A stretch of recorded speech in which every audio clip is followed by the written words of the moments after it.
Last class हम लोगों की जो हुई थी उसमें हम लोगों ने acquired traits and inherited traits के बारे में पढ़ा। और अभी तक इस पर्टिकुलर चैप्टर में हमें इतना तो समझ में आ गया कि हमारा जो चैप्टर है ये जेनेटिक्स के बारे में बातचीत करना चाह रहा है ना। हमारा ये जो पर्टिकुलर चैप्टर है ये किसके बारे में बातचीत करना चाह रहा है? आपके जेनेटिक्स के बारे में बातचीत करना चाह रहा है, जीन्स के बारे में बातचीत करना चाह रहा है। तो ऐसे केस में हमारी एंटायर लिविंग ऑर्गेनिज्म की जो स्पीशीज़ है, हमारी स्पीशीज़ में हम लोगों के इसमें जो सबसे इम्पॉर्टेंट कंपोनेंट है, ठीक है, जो हमारी इस तरीके की हेरिडिटरी इंफॉर्मेशन को स्टोर करता है, तुम्हें नहीं लगता कि उस पर्टिकुलर चीज़ के बारे में पढ़ना बहुत ज़्यादा ज़रूरी है? जो हेरिडिटरी इन्फो को हर पर्सन के अंदर स्टोर करने का काम करता है, तुम्हें नहीं लगता उस छोटे से पार्ट को पढ़ना अति अति अति अति अति आवश्यक है ना? अगर आप उसको नहीं पढ़ोगे तो आपको नहीं लगता कि आपका ये जो चैप्टर है ये इनकम्प्लीट रहेगा? तो मैं जिस हेरिडिटरी इंफॉर्मेशन की बात करने जा रही हूँ उससे आप सभी लोग अवगत हैं। अभी तक तो समझ में आ गया होगा कि हम लोग किस पर्टिकुलर हेरिडिटरी इंफॉर्मेशन की बात कर रहे हैं। दैट इज़ आपकी बॉडी में मौजूद डीएनए, ठीक है, आपकी बॉडी में मौजूद डीएनए। अब डीएनए के बारे में देखो बहुत ज्ञान प्राप्त किया जा सकता है, बट क्योंकि 9th एंड 10th लेवल में हमें डीएनए के बारे में उतना ज़्यादा ज्ञान प्राप्त नहीं करना है, हमें एक बेसिक लेवल का ज्ञान प्राप्त करना है। तो हम वो बेसिक लेवल का क्या करेंगे? ज्ञान की प्राप्ति करेंगे। बाकी ज़्यादा ज्ञान, बाकी ज़्यादा इन्फॉर्मेशन आपको डीएनए के बारे में कहाँ पता चलेगी? जब आप क्लास 12th में जाएंगे, क्लास 12th की बायोलॉजी पढ़ेंगे, वहाँ पे आपको पता चलेगी, ठीक है। जितना बेसिक्स है वो हम लोग यहाँ पे सारे कवर करेंगे। तो सबसे पहले तो बातचीत कर लेते हैं भाई फुल फॉर्म की।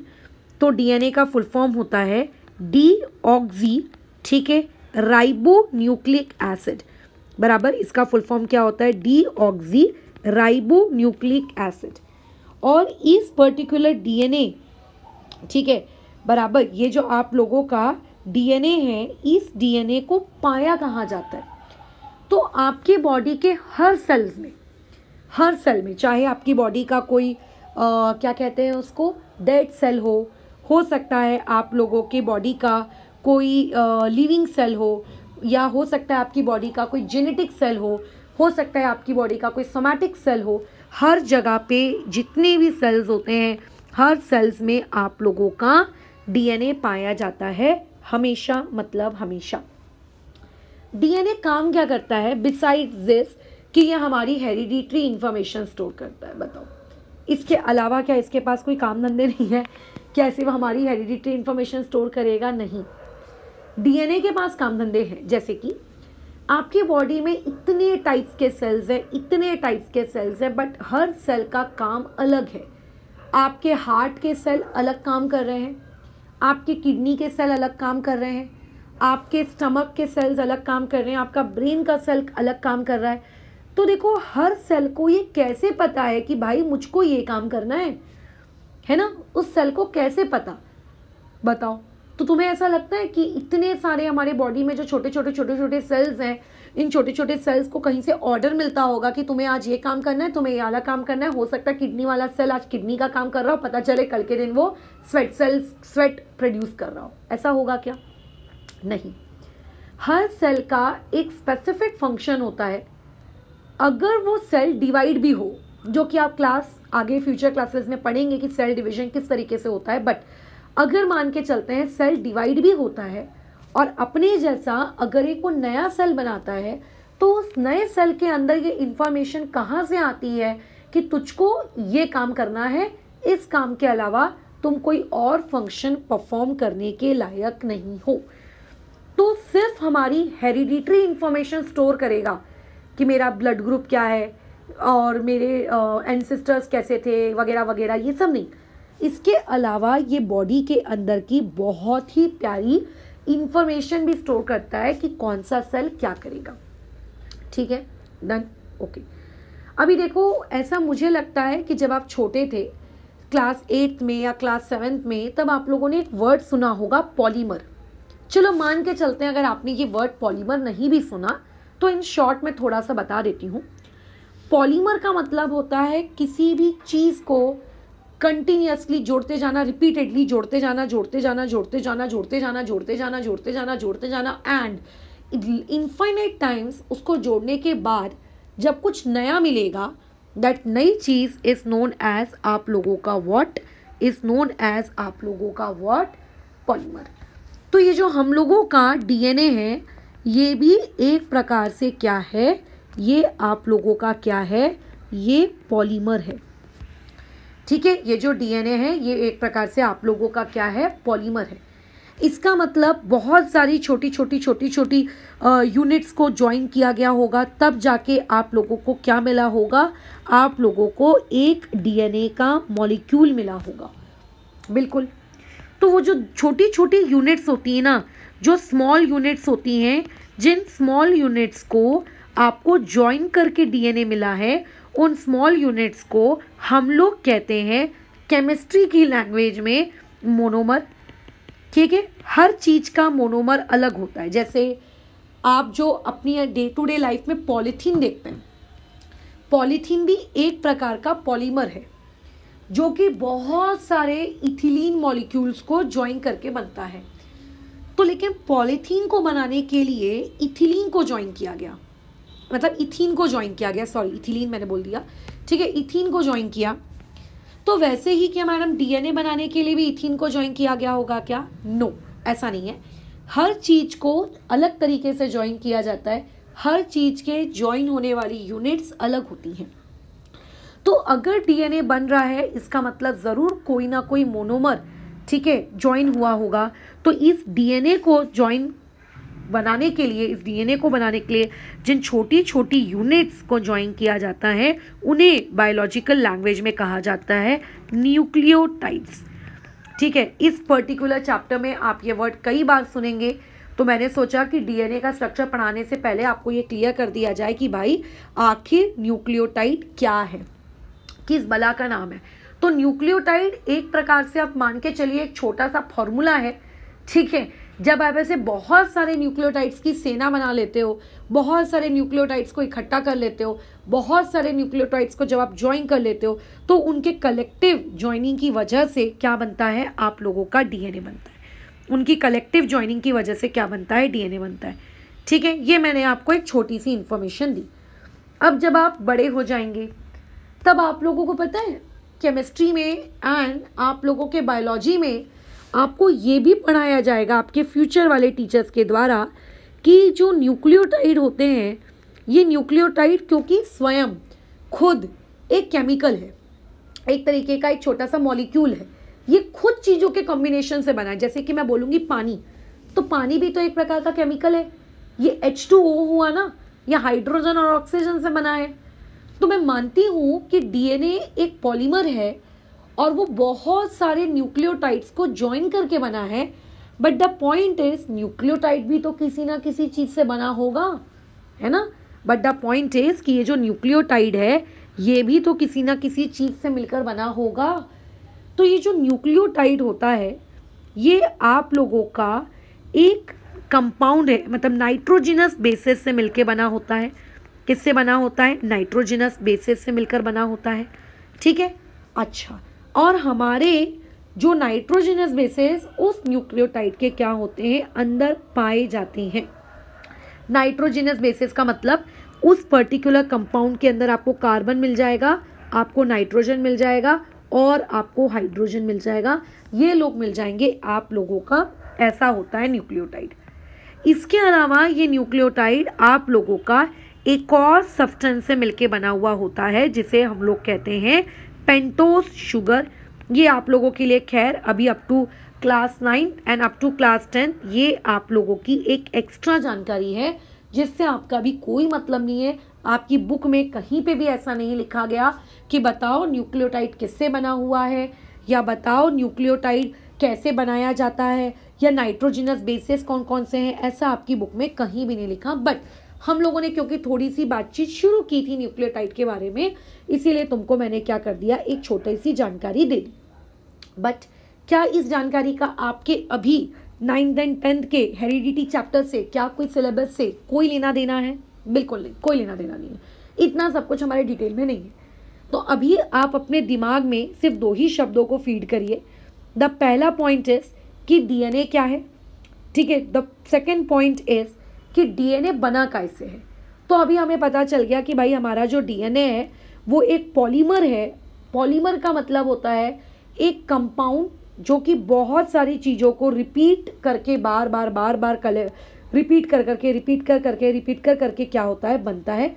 उसको हम लोग क्या कहते हैं, आप लोगों का पॉलीमर कहते हैं। तो किसको रिपीट किया गया होगा कि डीएनए बना?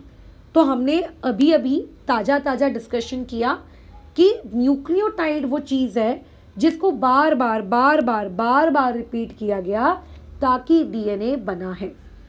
ये सारी चीज़ें अचानक से हम लोगों को पता चली ऐसा नहीं है। विथ स्टेजेस, विथ डेवलपमेंट धीरे धीरे लोगों को ये पता चला कि हाँ यार डीएनए ऐसा दिखता है, डीएनए के अंदर ये दुनिया है, डीएनए के अंदर वो दुनिया है, right. With the progress of time एकदम से सारी जानकारी का ज्ञान हमें प्राप्त हो गया, ऐसा नहीं है। अच्छा ठीक है मैडम। अब यहाँ पे ये जो बातचीत मैंने की ना कि न्यूक्लियोटाइड जो होता है ये नाइट्रोजिनस बेसिस से बनता है, ये बहुत इंपॉर्टेंट बातचीत है। क्यों? क्योंकि आप लोगों का जो ये न्यूक्लियोटाइड है, इस न्यूक्लियोटाइड के अंदर 4 प्रकार के नाइट्रोजिनस बेसिस पाए जाते हैं। और ये 4 प्रकार के नाइट्रोजिनस बेसिस आपको एकदम मुंह ज़बानी रट्टा मार के होने चाहिए। ये आपके सिलेबस में है, ठीक है, ये आप लोगों के सिलेबस में है, ठीक है। ऐसा नहीं है कि मैं ये आउट ऑफ द बता रही हूँ, इसीलिए मैंने ये चीज़ बताई कि मेरे को जो चीज़ सिलेबस की मुझे पढ़ानी है वो मुझे बताने के लिए एक बेस तैयार करना पड़ेगा ना, इसीलिए। क्या होते हैं मैडम वो नाइट्रोजिनस बेसिस जिनसे आपका ये न्यूक्लियोटाइड बना हुआ है? ठीक है, सबसे पहला है एडीनाइन, ठीक है, सबसे पहला है एडीनाइन, ठीक है, जिसको हम लोग कैपिटल ए सिंबल से क्या करेंगे, इंडिकेट करेंगे। क्या है पहला वाला?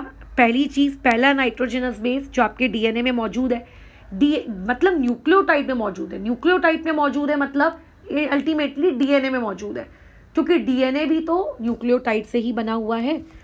दूसरा होता है आप लोगों का ग्यूनाइन, जिसको हम कैपिटल जी सिंबल से इंडिकेट करेंगे। तीसरा होता है साइटोसिन, जिसको हम कैपिटल सी सिंबल से इंडिकेट करेंगे। और एक होता है हम लोगों का आखिरी चौथा वाला, ठीक है, जिसको हम लोग क्या कहते हैं, थाइमीन, THYMINE, इसको हम लोग कैपिटल टी सिंबल से इंडिकेट करेंगे। तो टोटल 4 प्रकार के नाइट्रोजिनस बेसिस आपके डीएनए मॉलिक्यूल के क्या होते हैं, अंदर पाए जाते हैं, ठीक है। Total 4, okay. अच्छा, तो यानी समझा क्या कि डीएनए न्यूक्लियोटाइड से बना है। न्यूक्लियोटाइड आप लोगों के नाइट्रोजिनस बेसिस और पेंटोज शुगर से बना है। और नाइट्रोजिनस बेसिस खुद किससे बने हुए हैं? Adenine, guanine, cytosine, thymine. And उसके अलावा मैं एक और तुम्हें बहुत इंपॉर्टेंट बात बताती हूँ। जब तुम बड़े हो जाओगे, केमिस्ट्री की क्लासेस वगैरह तुम करोगे 12th क्लास में, तो ये जो एडिनाइन, थाइमीन, ग्यूनाइन, साइटोसिन, ये सब जो लोग हैं ना, इनके सबके स्ट्रक्चर्स आपके सिलेबस में रहेंगे, पता है। इन सबके स्ट्रक्चर्स आप लोगों के सिलेबस में रहेंगे। अभी फ़िलहाल ये चीज़ आपके सिलेबस की नहीं है, आपको पढ़ने की आवश्यकता नहीं है, बट हाँ ये चारों नाम आपको पता होने चाहिए कि ये चारों के चारों नाम भैया मेरे सिलेबस में है, मुझको ये पता होने चाहिए, ठीक है। डन, ठीक है मैडम, इतना तो हो गई कहानी। अब आपने लेकिन अभी तक हमको डीएनए का स्ट्रक्चर नहीं पढ़ाया। अरे पढ़ा तो दिया यार, बहुत कुछ पढ़ा दिया, ठीक है, आपके सिलेबस से थोड़ा सा ज़्यादा ही पढ़ा दिया, मतलब जितना है थोड़ा थोड़ा धीरे धीरे करके पढ़ रहे हैं हम लोग, ठीक है। अब ये जो नाइट्रोजिनस बेसिस होते हैं ये करते क्या हैं, इनका काम क्या होता है? तो ये जो नाइट्रोजिनस बेसिस होते हैं ना, ये आपस में चिपके हुए होते हैं, मतलब ये आपस में अटैच्ड होते हैं। अच्छा मैडम, कौन सा वाला नाइट्रोजिनस बेस किसके साथ अटैच होता है? हम किसी को भी किसी के साथ भी अटैच कर सकते हैं क्या डीएनए में? मतलब किसी दिन मेरा मन कर रहा है एडिनाइन को ग्यूनाइन के साथ जोड़ दिया, किसी दिन मेरा मन कर रहा है साइटोसाइन को थाइमीन के साथ जोड़ दिया, किसी भी दिन कोई भी ऐसा कारनामा हम लोग कर सकते हैं क्या? तो भाई ऐसा नहीं है, ठीक है, ऐसा बिल्कुल भी नहीं है। आपके डीएनए के अंदर ये जो नाइट्रोजिनस बेसेस हैं, इनको ज्वाइन करने का एक स्पेसिफिक तरीका होता है। ये लोग उस स्पेसिफिक तरीके के पैटर्न को ब्रेक नहीं करते, ठीक है, वो इस स्पेसिफिक पैटर्न को ब्रेक नहीं करते। जैसे कि मैडम, जैसे कि अगर मैं मान के चलूँ कि एडिनाइन जो होता है वो अगर ग्यूनाइन के साथ अटैच होगा, है ना, तो हमेशा हमेशा के लिए चाहे कुछ भी हो जाए, आपका एडिनाइन हमेशा किसके साथ जुड़ के रहेगा, ग्यूनाइन। वो अपना पार्टनर कभी चेंज नहीं करेगा। कि आज आप देख रहे हो कि आपका जो एडिनाइन है वो कभी मान के चले ग्यूनाइन के साथ अटैच है ना, और आप लोगों का कभी किसी दिन आप लोग ये देख रहे हो कि साइटोसिन किसी दिन ग्यूनाइन के साथ अटैच्ड है। ऐसा नहीं होता, एक प्रॉपर पैटर्न होता है, उसी के थ्रू ये सारी चीज़ें आपस में कनेक्टेड होती हैं। बट वो कौन किससे कनेक्टेड होता है, इस पे भी हम लोग जाएंगे, इस पे भी हम लोग बातचीत करेंगे, बट फिलहाल के लिए अभी आगे बढ़ते हैं। तो देखो डीएनए का जो स्ट्रक्चर है, अब जो डीएनए है वो रहता कहाँ है, सबसे ज़रूरी चीज़। डीएनए के बारे में थोड़ी बहुत जानकारी तो हो गई, बट डीएनए रहता कहाँ है? तो होता है कैसा है, जैसे कि मान के चलते हैं आप लोगों का ये एक सेल है। सेल के अंदर हम लोग जानते हैं कि ये चीज़ क्या होती है, एक न्यूक्लियस होता है ना, ये हम लोग जानते हैं ये क्या है, न्यूक्लियस। इतनी बेसिक बायोलॉजी आप लोगों ने लोअर क्लासेस में 100% पढ़ी होगी कि सेल मेम्ब्रेन, न्यूक्लियर मेम्ब्रेन, है ना, ये सब कुछ आप लोगों को पता होना चाहिए। डन, ठीक है। अच्छा, तो ये क्या है, आप लोगों का न्यूक्लियस है। इसी न्यूक्लियस के अंदर आप लोगों का रहता है डीएनए, ठीक है। इसी पर्टिकुलर न्यूक्लियस के अंदर कौन रहता है, आप लोगों का डीएनए बाबा रहते हैं। बट मैडम इतना इम्पॉर्टेंट डीएनए इस छोटे से न्यूक्लियस के अंदर आखिर रहता कैसे? देखो, सेल खुद बहुत छोटा होता है, हम उसको नेकेड आई से नहीं देख सकते, और जो न्यूक्लियस है वो सेल के अंदर है ना, तो मतलब न्यूक्लियस खुद और सोचो कितना छोटा रहता होगा, और उसके अंदर डीएनए है। अभी हमारा सिलेबस हमको जितनी बातें परमिट करता है उसको हम लोग पढ़ेंगे और उतनी चीज़ों को देखेंगे कि आखिर ये डीएनए इस छोटे से न्यूक्लियस के अंदर आखिर रहता कैसे है, ठीक है। हाउ, कैसे रहता है भाई तू इस छोटे से डीएनए के अंदर, एक मिनट, ये इस छोटे से डीएनए के अंदर आखिर रहता कैसे है, तो उसकी पैकिंग को समझना आपके सिलेबस में उतने ज़्यादा डिटेल में नहीं है, बट थोड़े बहुत डिटेल में है, और थोड़ी बहुत डिटेल हम लोग अभी पढ़ना शुरू करते हैं। चलो देखो, तो हुआ कैसा, आप डीएनए की पैकिंग पढ़ना आपने शुरू किया। तो एक्चुअली जो डीएनए का स्ट्रक्चर था, अगर आपको ऐसा लगे कि डीएनए बना कैसे, तो देखो डीएनए में सबसे पहले तो 2 स्ट्रैंड्स होते हैं। जैसे आप लोग 2 चोटी बनाते हो, 2 चोटियों में रिबन बांधते हो, आप मान के चलिए ऐसे ही रिबन्स हैं। अब मैडम ये 2 स्ट्रैंड्स एक दूसरे के पैरेलल होते हैं क्या? पैरेलल का मतलब इस तरीके से सीढ़ियों के जैसे अरेंज होते हैं क्या? नहीं, ये जो 2 स्ट्रैंड्स होते हैं डीएनए के, ये इस सीढ़ियों के जैसे अरेंज नहीं होते, ठीक है, ऐसे सीढ़ियों के जैसे नहीं होते। डीएनए में चीज़ें आपस में इस तरीके से कनेक्टेड होती हैं कि 2 स्ट्रैंड्स इस तरीके से स्पाइरल अरेंजमेंट में रहते हैं। इस तरीके से कैसे अरेंजमेंट में रहते हैं? स्पाइरल अरेंजमेंट में रहते हैं। ये सबसे पहली ज़रूरी चीज़ जो आपको पता होनी चाहिए कि डीएनए में जो 2 स्ट्रैंड्स होते हैं वो 2 स्ट्रैंड्स इस तरीके के दिखते हैं। ये डीएनए के स्ट्रक्चर की खोज आखिर की किसने? भैया डीएनए तो चलो ठीक है, किसी न किसी ने ढूंढा होगा, बट डीएनए का जो स्ट्रक्चर है ये ढूंढा किसने? ये बहुत ही महान साइंटिस्ट है ना, James Watson and Francis Crick. आपको इनका नाम पता होना चाहिए। इन दोनों लोगों ने मिलकर क्या किया था, आपका जो ये स्ट्रैंड वाला मॉडल है, इस स्ट्रैंड वाले मॉडल की खोज की थी जेम्स वैटसन एंड आपके एक हो जाते हैं फ्रांसिस क्रिक। इन दोनों ने मिलकर ये पर्टिकुलर मॉडल जो अभी आज की क्लास में हम पढ़ने जा रहे हैं, इसको इन्होंने प्रपोज किया था। समय के साथ साथ इसमें कुछ थोड़े बहुत चेंजेस होते गए, कुछ नए डेवलपमेंट आए, है ना, लोगों ने और रिसर्च की, उनको और चीज़ें पता की, और वो सारी चीज़ें धीरे धीरे इन पर्टिकुलर चीज़ों में ऐड होती गई।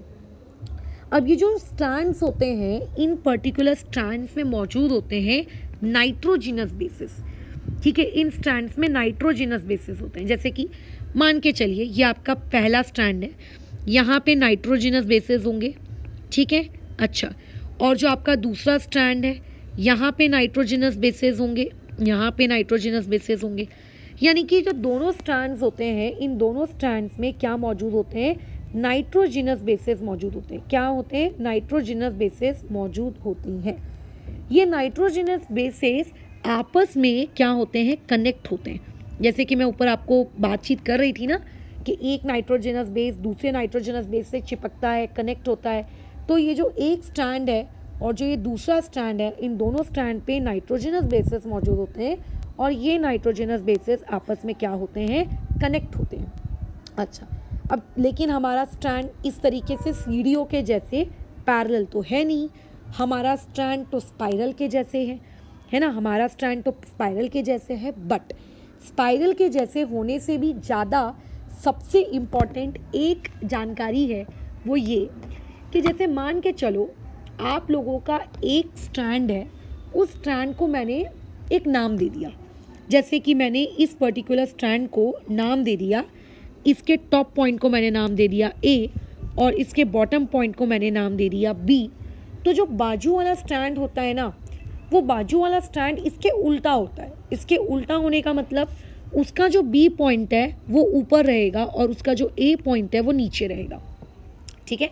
डीएनए की लैंग्वेज में स्ट्रैंड्स को ए या बी सिंबल से इंडिकेट नहीं किया जाता है, 3 कॉम्प्लीमेंट 5 कॉम्प्लीमेंट से इंडिकेट किया जाता है। मतलब 3 कॉम्प्लीमेंट 5 कॉम्प्लीमेंट अगर एक स्ट्रैंड है, यानी कि अगर यहाँ पे 3 कॉम्प्लीमेंट है, ठीक है, और उसके बाद अगर ये 5 कॉम्प्लीमेंट है तो नीचे वाला यहाँ 3 कॉम्प्लीमेंट होगा और यहाँ पे 5 कॉम्प्लीमेंट होगा। मतलब स्ट्रैंड्स जो होते हैं वो एक दूसरे के कैसे होते हैं, अपोजिट होते हैं, ठीक है। अच्छा, ठीक है। और उसकी सबसे ज़रूरी चीज़ यहाँ पे जब ये दो स्ट्रैंड्स के बीच में जो ये नाइट्रोजिनस बेस है ना, आपकी जो नाइट्रोजिनस बेस जो है, जब ये लोग आपस से कनेक्टेड रहते हैं तो तुम लोग फ्यूचर में जब तुम बड़े हो जाओगे तब तुम ये पढ़ोगे कि ये पर्टिकुलर नाइट्रोजिनस बेस आपस में हाइड्रोजन बॉन्डिंग के थ्रू कनेक्टेड होते हैं। अभी छोटे बच्चे हो यार, तुम्हें हाइड्रोजन बॉन्डिंग का मतलब नहीं पता है, ठीक है, तुम्हें हाइड्रोजन बॉन्डिंग का मतलब अभी नहीं पता है। लेकिन हाँ, डीएनए के स्ट्रक्चर को समझने के लिए जो आप लोगों का क्या है, आप लोगों का जो इम्पॉर्टेंट पैरामीटर था वो ये जानना कि ये दोनों नाइट्रोजनस बेसेस आपस में कैसे कनेक्टेड होते हैं आप लोगों के इस तरीके से क्या कहते हैं, हाइड्रोजन बॉन्डिंग के थ्रू। अच्छा, इसको ना स्पाइरल मत बोलो यार, इसको ना हेलिक्स कहो, बेटर रहेगा, ठीक है। इसको क्या कहो, हेलिक्स कहो, ठीक है। अब इनमें चीज़ें आपस में कनेक्ट होती हैं, जैसे ये कनेक्ट होगा इधर से, ये कनेक्ट होगा इस तरफ से, ऐसे ये ऐसे चीज़ें कैसी होती हैं, ऐसे कनेक्टेड होती हैं। ये चीज़ें कैसी होती हैं, ऐसे कनेक्टेड होती हैं। ओके, इस तरीके से डीएनए में चीज़ें क्या चलती हैं, कनेक्टेड चलती हैं। बट और भी बहुत सारी इन्फॉर्मेशन है कि जैसे मान के चलते हैं आप लोगों का जो चीज़ें हैं वो कनेक्ट होना शुरू हुई यहाँ से, मतलब यहाँ से आपका स्ट्रैंड शुरू हुआ है ना। एक ट्विस्ट, इसको हम लोग एक ट्विस्ट कहते हैं, इसे हम लोग एक ट्विस्ट कहते हैं। ये एक एस शेप का दिख रहा है, इसे एक ट्विन कहा जाता है। इसे क्या कहा जाता है, एक ट्विन, ठीक है। इसे क्या कहा जाता है, एक ट्विन, ठीक है। तो ऐसे बहुत सारे ट्विन्स आपस में फोल्डेड फॉर्म में रहते हैं और ये पर्टिकुलर ट्विन्स जो होते हैं, जैसे कि मान लेते हैं अभी मेरा जो एक ट्विन है वो यहाँ से शुरू हुआ, एक एस, ये देखो ये रहा मेरा एक एस। तो ये जो डिस्टेंस है, ये जो डिस्टेंस है एक ट्विन का, आप लोग देखेंगे ये 34 एंगस्ट्रॉम के बराबर होता है। ये जो आप लोगों का एक ट्विस्ट है, ये जो एक ट्विन है, ये पर्टिकुलर ट्विन आप लोगों का कितना, 34 एंगस्ट्रॉम के बराबर होता है। ये भी डीएनए के स्ट्रक्चर में आई हुई जानकारी है जो कि आपको अति आवश्यक तौर पे क्या होनी चाहिए, पता होनी चाहिए, ठीक है। डन। अच्छा, ठीक है मैडम, डन हो गई ये वाली बातचीत भी। अब आगे क्या, अब आते हैं हम लोग कि आखिर डीएनए के साथ और कौन सी चीज़ें एसोसिएटेड होती हैं, डीएनए के साथ क्या चीज़ें जुड़ी हुई रहती हैं वगैरह वगैरह। तो जैसे मैंने बताया कि नाइट्रोजिनस बेसेस आपस में जुड़े हुए रहते हैं, लेकिन कौन सा वाला नाइट्रोजिनस बेस किसके साथ जुड़ा हुआ रहता है, this is very important part. ये पेपर में आराम से पूछा जा सकता है कि कौन किसके साथ एसोसिएटेड होता है, तो इसमें आपको गड़बड़ी नहीं करनी है, ध्यान रखें। ए वाला हमेशा टी के साथ जुड़ेगा, यानी कि एडिनाइन हमेशा थाइमिन के साथ जुड़ेगा, और जो ग्यूनाइन है वो हमेशा किसके साथ जुड़ेगा, आपके साइटोसिन के साथ जुड़ेगा। ये वाला पैरामीटर बहुत इंपॉर्टेंट है, यानी कि ए कभी सी के साथ जुड़ रहा है और जी कभी सी के साथ जुड़ रहा है, कभी सी ए के साथ जुड़ रहा है, ऐसा कुछ भी रैंडम पैटर्न वहाँ पर नहीं चलेगा। A will always be connected with T, G will always be connected with C. यानी कि अगर मान के चलिए स्ट्रैंड इस स्ट्रैंड में ये वाले पॉइंट पे मान लो ए है, तो बाजू वाला स्ट्रैंड उस पे ज़रूर क्या रहा होगा, वहाँ पे ज़रूर टी रहा होगा, वहाँ पे ज़रूर क्या रहा होगा, टी रहा होगा। अगर मान लेते हैं इस वाले स्ट्रैंड में यहाँ पर सी है तो ज़रूर यहाँ पे जी रहा होगा, इस वाले स्ट्रैंड में अगर यहाँ सी है तो वहाँ ज़रूर जी रहा होगा, सच दैट कि ए का कॉम्बिनेशन हमेशा किसके साथ होगा, टी के साथ होगा। सी का कॉम्बिनेशन हमेशा किसके साथ होगा, आप लोगों के जी के साथ होगा। ये चीज़ आपको क्या करनी है, याद रखनी है। डन, क्लियर है यहाँ तक मेरी बात? ओके, ठीक है मैडम, ठीक है। अभी इस तरीके से जो डीएनए का मॉलिक्यूल होता है, उसके जो स्ट्रैंड्स होते हैं वो आपस में इस तरीके से, इस पैटर्न में आपस में एक दूसरे से क्या होते हैं, जुड़े हुए रहते हैं। ठीक है, अच्छा ठीक है। अब इसके अलावा क्या, बस क्या डीएनए के स्ट्रक्चर में हमको सिर्फ इतना ही जानना है क्या? नहीं, थोड़ा सा हम लोगों को डीएनए के स्ट्रक्चर में और भी बेसिक बातचीत जाननी है, जो कि हम लोगों के लिए ज़रूरी है। ठीक है, अच्छा, अब वो ज़रूरी बातचीत क्या है? बट उस ज़रूरी बातचीत से पहले एक थोड़ा सा सुंदर सा हम लोग डीएनए का डायग्राम देख लेते हैं, क्योंकि मैं तो उतना सुंदर बना नहीं पाऊंगी, तो मैंने ऑब्वियस से कॉपी किया। ये रहा आपका, देखो डीएनए का स्ट्रक्चर है ना। मैंने अभी आपको स्ट्रैंड्स के बारे में बात की थी, तो ये जो आपको दिख रहे हैं, ये जो आपको दिख रहे हैं, ये देखो इस तरीके से हेलिक्स फॉर्म में, ये आपके स्ट्रैंड्स हैं। मैंने आपको बात की थी कि एक स्ट्रैंड में अगर यहाँ 3 डैश है तो बाजू वाला ज़रूर क्या होगा, 5 डैश। यहाँ पे देखो आपको अलग अलग तरीके बताए गए हैं कि इन स्ट्रैंड्स के बीच में चीज़ें आपस में जुड़ी हुई हैं, और किस चीज़ से जुड़ी हैं, हाइड्रोजन बॉन्डिंग से जुड़ी हैं। हाइड्रोजन बॉन्डिंग क्या होती है फिलहाल अभी इस स्टेज पर आपको नहीं पता, और जानने की आपको ज़रूरत भी नहीं है। और जो बीच में ये जुड़ा आपको जो कुछ दिख रहा है, ये क्या है, ये नाइट्रोजनस बेसिस है। बट इनके जुड़ने का एक स्पेसिफिक तरीका होता है, ये किसी से भी ऐवी ही नहीं जुड़ जाते। जैसे कि नीचे आपको दिया है कि ग्रीन वाले को हम एडिनाइन कहेंगे, ऑरेंज वाले को हम थाइमिन कहेंगे, ब्लू वाले को साइटोसिन कहेंगे, येलो वाले को ग्यूनाइन कहेंगे। तो याद रखना, हमेशा एडिनाइन थाइमिन के साथ ही कनेक्ट होगा, मतलब ग्रीन का कॉम्बिनेशन हमेशा ऑरेंज के साथ होगा। चेक कर लो, देखो यहाँ पे ऑरेंज और ग्रीन, ये देख लो यहाँ पे ऑरेंज और यहाँ पे ग्रीन, यहाँ देख लो यहाँ पे ऑरेंज और ग्रीन। तो इस तरीके से लगभग आप लोगों का डीएनए का स्ट्रक्चर दिखता है। ये डीएनए का स्ट्रक्चर दिखता है। क्या बस मैडम इतना ही होता है? नहीं, इतना नहीं होता, इसके अलावा यहाँ पे अब और भी कुछ होता है। वेरी इंपॉर्टेंट थिंग, क्या मौजूद होता है इस पर्टिकुलर डीएनए के स्ट्रक्चर में? आप लोगों के पास एक प्रोटीन मौजूद होता है। तुम्हें लगेगा अजीब, मैडम प्रोटीन? एग्जैक्टली, हमारे पूरी बॉडी की जो संरचना है ना, वो प्रोटीन से हुई है। तुम्हारी पूरी की पूरी बॉडी एक प्रोटीन है। तुम्हारे नाखून, तुम्हारे बाल, तुम्हारे स्किन, तुम्हारे ऑर्गन्स, हर चीज़ प्रोटीन है। तो ये एक स्पेशल प्रोटीन है, और इस एक स्पेशल प्रोटीन का नाम होता है हिस्टोन। ठीक है, आपको याद रखने की ज़रूरत नहीं है क्योंकि आपके सिलेबस का पार्ट नहीं है, बट मुझे क्योंकि आगे जाके आपको क्रोमोसोम्स वगैरह के बारे में भी बताना है, इसीलिए मैं डीएनए पे इतना ज़्यादा फोकस कर रही हूँ, ताकि मैं जीन क्या होता है ये सिखा सकूँ, आपका क्रोमोसोम्स क्या होता है ये सिखा सकूँ। ठीक है, अच्छा ठीक है मैडम। तो यहाँ पे फ़िलहाल और भी प्रकार के प्रोटीन्स पाए जाते होंगे, बट हम लोग अभी हमारे डीएनए की पैकिंग में जो सबसे इम्पॉर्टेंट हमारा क्या कहते हैं प्रोटीन है, हिस्टोन, हम उसके बारे में पढ़ेंगे। हिस्टोन के क्लासिफिकेशन भी होते हैं, बट अगेन वही मेरा घिसा पिटा पुराना डायलॉग, क्लास 9 एंड क्लास 10 का सिलेबस हमको इतना ज़्यादा परमिट नहीं करता है।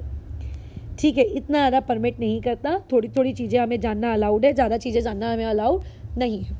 अब होता कैसा है कि आप इमेजिन करिए हिस्टोन एक बॉल के जैसा है। ठीक है, आप इमेजिन करिए कि हिस्टोन आपके कैसा है, एक बॉल के जैसा है।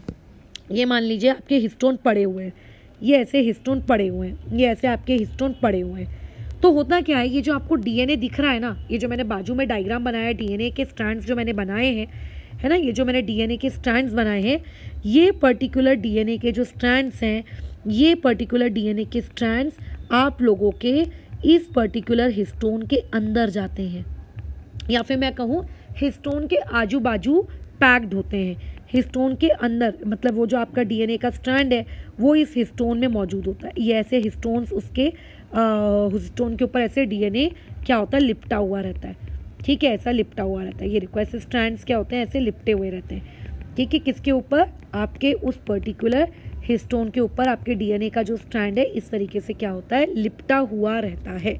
इस तरीके से लिपटा हुआ रहता है। ठीक है, अच्छा क्या, हाँ।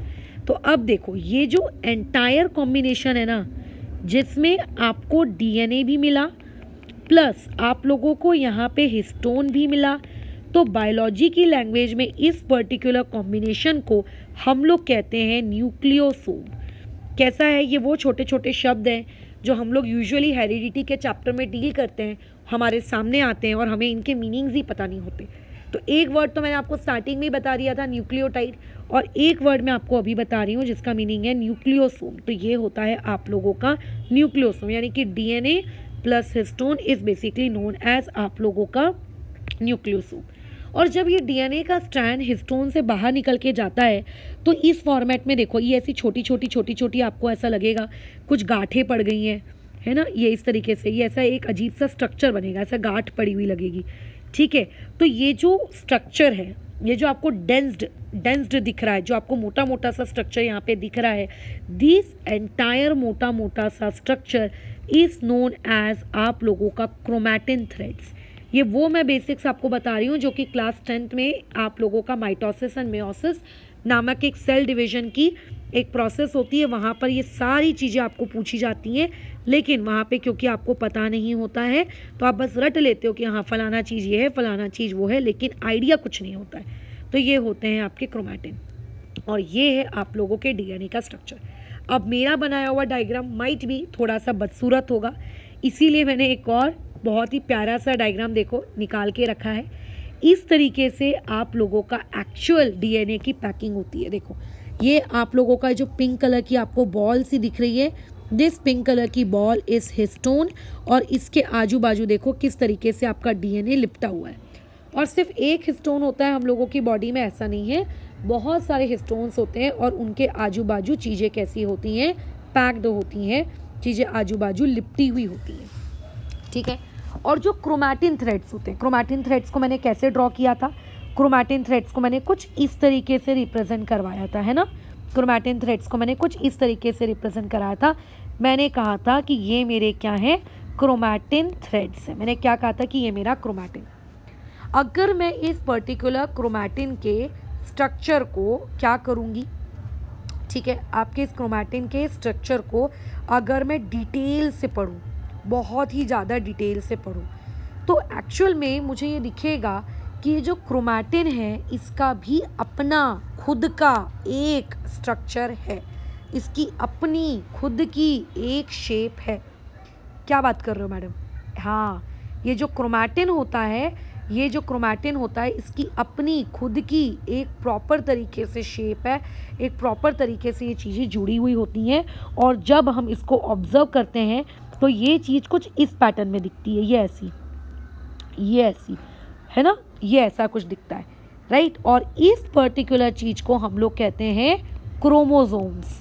सोचो, मुझको तुमको क्रोमोसोम्स पढ़ाना था तुम्हारे सिलेबस में, है ना, मुझको तुम्हें क्रोमोसोम्स पढ़ाना था कि क्रोमोसोम्स क्या होते हैं, क्रोमोसोम्स के कितने टाइप्स होते हैं। तो मैंने क्रोमोसोम्स पढ़ाने के लिए तुमको ये इतनी एंटायर कहानी पढ़ाई, हिस्टोन क्या होता है, चीज़ें बाहर निकलती हैं, वो क्रोमैटिन होता है ना। तो ये है आपका क्रोमोसोम। तो अगर कोई पूछेगा कि क्रोमोसोम भाई साहब क्या है, तो बेसिकली क्रोमोसोम एक, ठीक है, आपके डीएनए का क्या है, पार्ट है। ठीक है, ये क्या है, आप लोगों के डीएनए का क्या है, पार्ट है। ठीक है, तो ये आप लोगों का सबसे ज़रूरी चीज़ एक थ्रेड, अच्छा सॉरी स्पेलिंग गलत हो गई, ये आप लोगों का एक थ्रेड लाइक स्ट्रक्चर होता है। ठीक है, ये क्या होता है, एक थ्रेड लाइक स्ट्रक्चर होता है। इसमें क्या मौजूद होता है, इसमें नो डाउट डीएनए मौजूद होता है, नो डाउट इसमें आपका हिस्टोन मौजूद होता है। बट वो जो आपके हिस्टोन से निकलने के बाद जो बाहर आपको ऐसा पैटर्न दिख रहा था ना, that particular pattern is known as आप लोगों का व्हाट, आप लोगों का व्हाट क्रोमोसोम, ये बहुत लंबा पार्ट होता है, ठीक है, जिसमें जो डीएनए का बहुत ही लंबा पार्ट। बस ख़त्म। तो खैर यहाँ पे हमने अपनी क्लास समाप्त करनी है। डीएनए का स्ट्रक्चर पढ़ लिया है, क्रोमोसोम्स क्या होते हैं इसके बारे में एक आइडिया ले लिया है। नेक्स्ट क्लास में हम इसके आगे कंटिन्यू करेंगे और क्रोमोसोम्स के क्या टाइप्स होते हैं और क्रोमोसोम का क्या स्ट्रक्चर होता है, इस पे बातचीत कंटिन्यू करेंगे। फिलहाल अभी इस बातचीत को मैं इतना ज़्यादा आगे नहीं खींच रही हूँ, रीज़न आपके दिमाग में बहुत ज़्यादा प्रेशर क्रिएट हो जाएगा, खिचड़ी मच जाएगी। So therefore we are now stopping our discussion at this point. कल की क्लास में क्रोमोसोम्स क्या होते हैं, क्रोमोसोम्स के स्ट्रक्चर, क्रोमोसोम के टाइप्स, इस पे हम लोग क्या करेंगे कल